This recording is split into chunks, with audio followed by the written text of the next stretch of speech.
Hello, I'm Freezing Inferno, and welcome back to Let's Play Actraiser 2. Well, this is it, the final battle at Deathheim.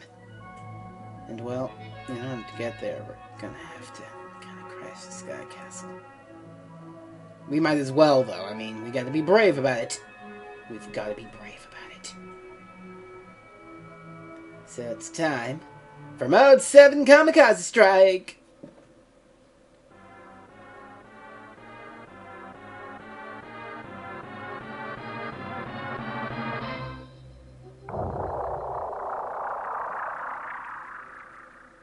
Well, that didn't sound good. Oh, everyone's dead. Oh, fuck me. Oh, hey, it's this guy. And now we're talking, because why not? We kind of killed everyone. I sure hope it was worth it. I mean, jeez. Oh. Oh no! 7 demons have been revived. 7 deadly sins. I wonder what the connection could be. Well, we're just going to continue on downward. But before we get to that, yeah. That's a bullet-faced lie. Partly. Oh, this guy's dead too. Are we just going to get lasers to every angel in this place? Is that what killed them? Was it the fall, or was it lasers from out of nowhere? Anyway, this is interesting here. Watch those magic scrolls. They're gone. But we now have a fuck-off magic sword. And we're going to use our fuck-off magic sword because, much like Actraiser 1, we have a boss rush against all 7 of the sins. Starting with Sloth here. Or whatever the balls they censored him as. It's fucking Sloth. Well, you don't have any rocks, like to stand on, just the falling ones, but it's still easy, unless you're not blocking correctly. All you do is just the same thing you did last time. Jump the spike balls and shoot them with your sword. That's it. There ain't anything else fancy about it. It's actually kind of insulting. Well, no, not really, because it was always that easy. So, I mean, he was arguably easier when you could just fireball his ass, but even still, with the magic sword, we're just wrecking him, so nothing to it. And he's dead. Okay, that's great. Ooh, 1 down, 6 to go. So next is envy, or jealousy. This one is the easiest fucking thing in the world. Now, they changed the fight just a little. You can only damage the flame when you just get rid of all the little floating heads around the envy head. But here's the kicker. She ain't ever gonna get close to you if you just stand right here and you just spam your attack. And you'll always hit the flame too, so it's like, oh yeah, and then put a skull there. Now this is interesting. We're gonna downstab here and just gluttony. Okay, gluttony is probably the second hardest, because there's no real reliable way to just spam the fuck out of him. And he'll jump around and he'll damage you, like he did before, so I got kind of lucky here. But fucking now. Okay, we're fighting Wrath. Or Fury, if you want to get like that. And he's easy as ever. Now, very important. When you start the fight, come over here. You see that? Get that. That's an extra life. You're gonna want it. But Fresno, why would you want that? I mean, it's Wrath. It's easy. Look, he's already dead. This bullshit. This bullshit right here. We're fighting greed. That just happened. You don't want to know how long this took. Fighting Greed in this area is fucking bullshit. That breath attack he had, the one that really didn't do anything, well, now that's an instant kill attack that he can use any goddamn time he wants. Say, when you're attacking him from above, as he's crouched atop the screen where you can't get at him. The only reason I got him this time was because he stood still long enough to try and flamethrower my ass. Bottom line, this is the worst thing in Actraiser 2, the worst part of it. Like, none of the other bosses even compare to how bullshit that is. Like, Gluttony is the only one that's a reasonable little challenge. And that's only because he just doesn't stand still and let you wail on him.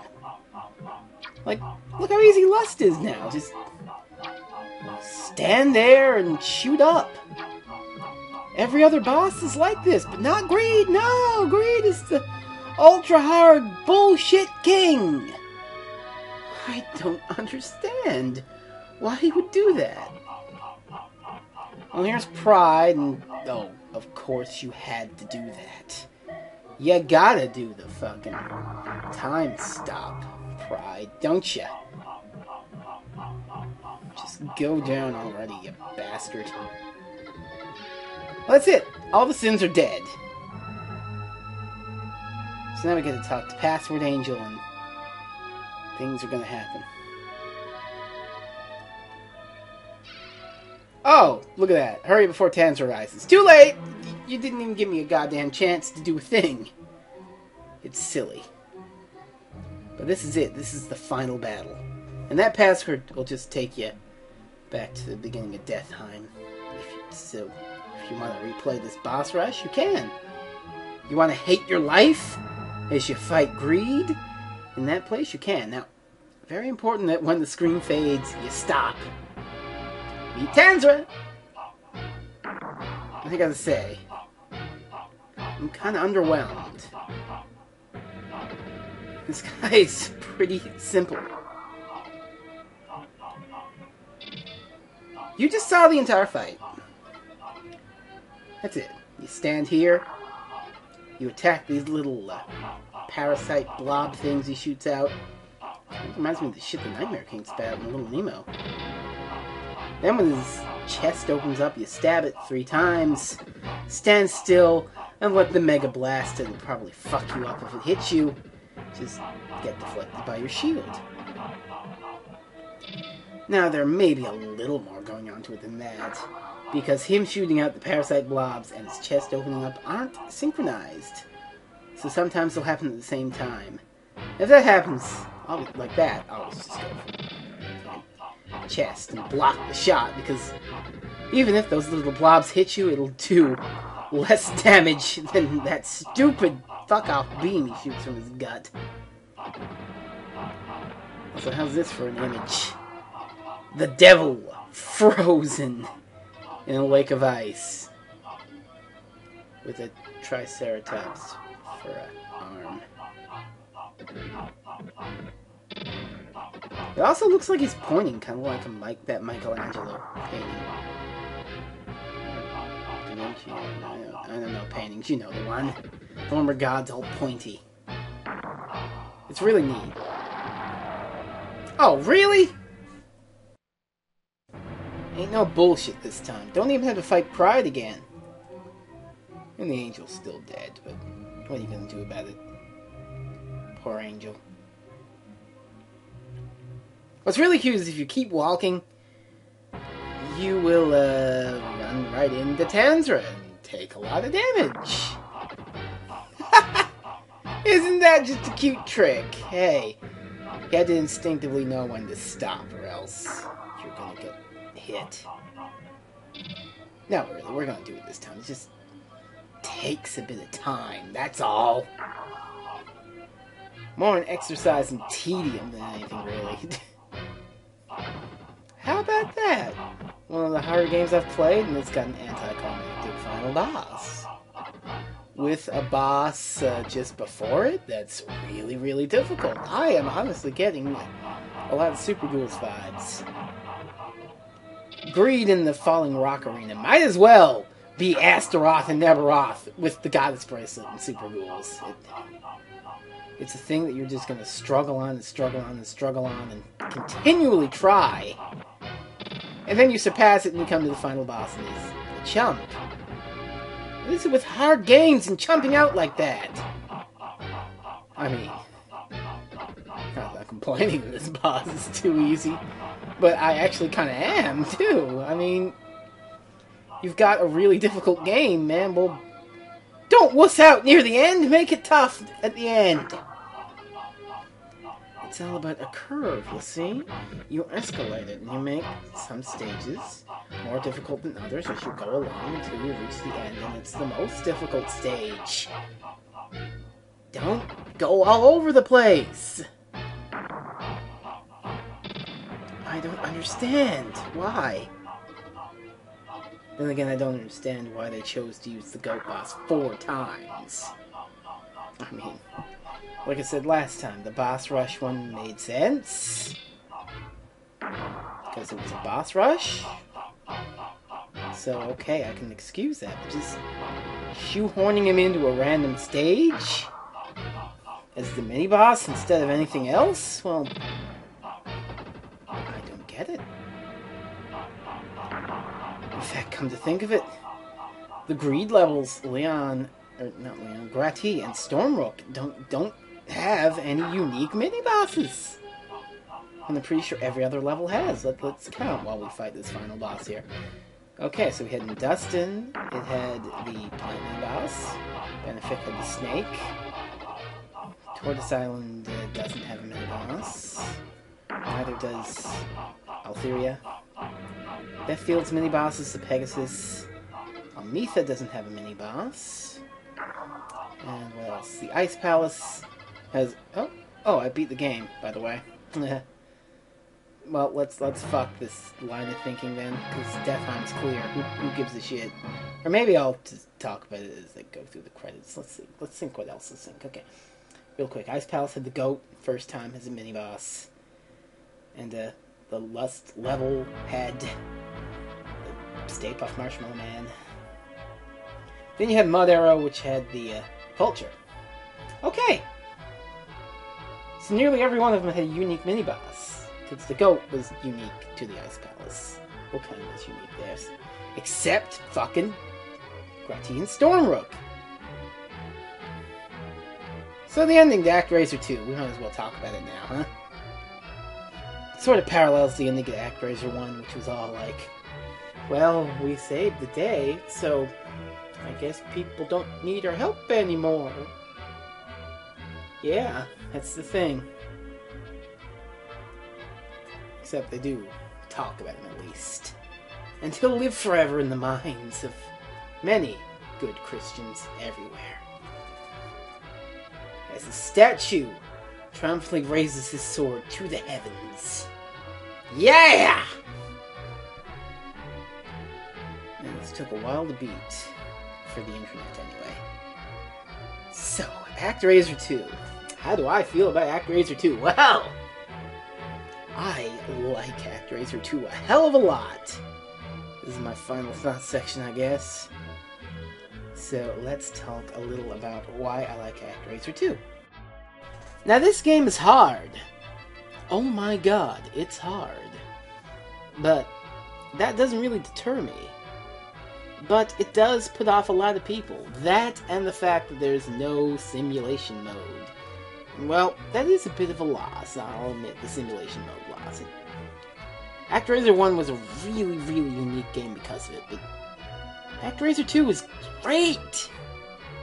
Just because it's lacking elements that the first game had doesn't make it a terrible game. It's that Zelda 2 line of thinking all over again. If it's not exactly like the first game with the same elements, well, it sucks because it's too different. No! Fucking no! Appreciate it for what it is.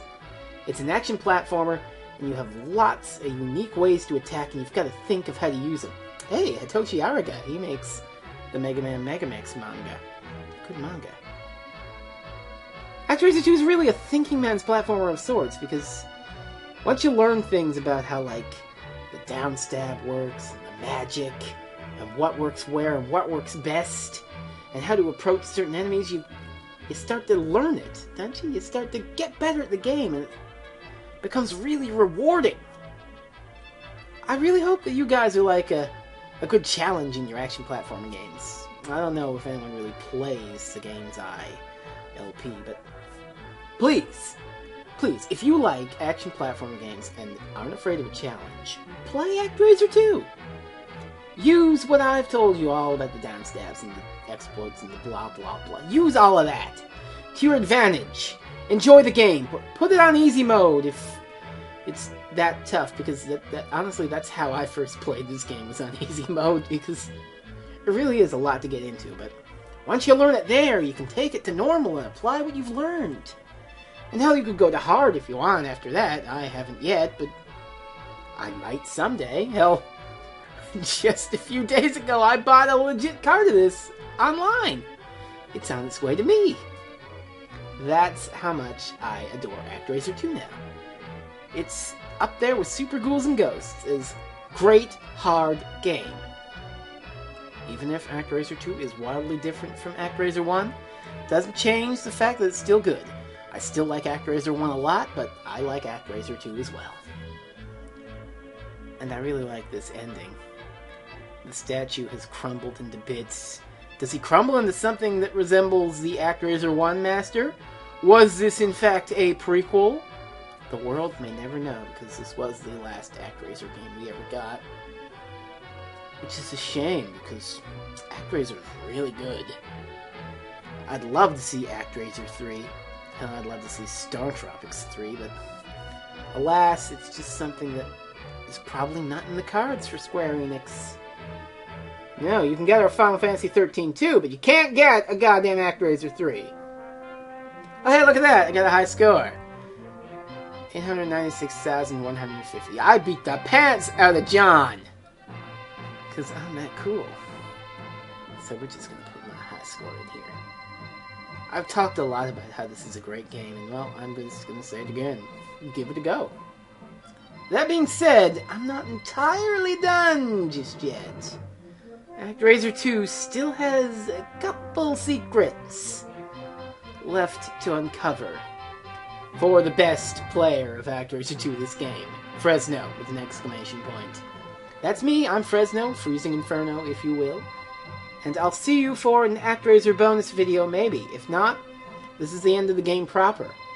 So, until next time, everybody, this is me, and this was Actraiser.